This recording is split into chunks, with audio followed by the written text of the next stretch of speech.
Hemos asistido a un grupo de miembros del Parlamento de H. Bildu cumpliendo con aquella responsabilidad que tuvimos de participar en la manifestación de hoy y demandando precisamente que cumplan con su legalidad.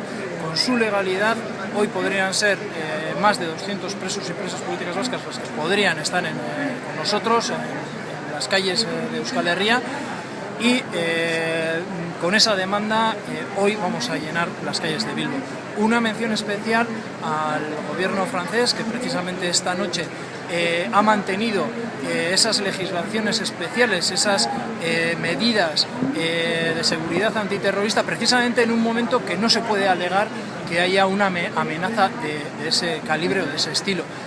Medidas que están absolutamente fuera de lugar en un momento como en el actual y bueno, hacer un llamamiento precisamente en este caso al gobierno francés pues para que replanteen y repiensen si esa es la respuesta que deben dar a una demanda como la que hoy vamos a asistir en las calles de Bilbo.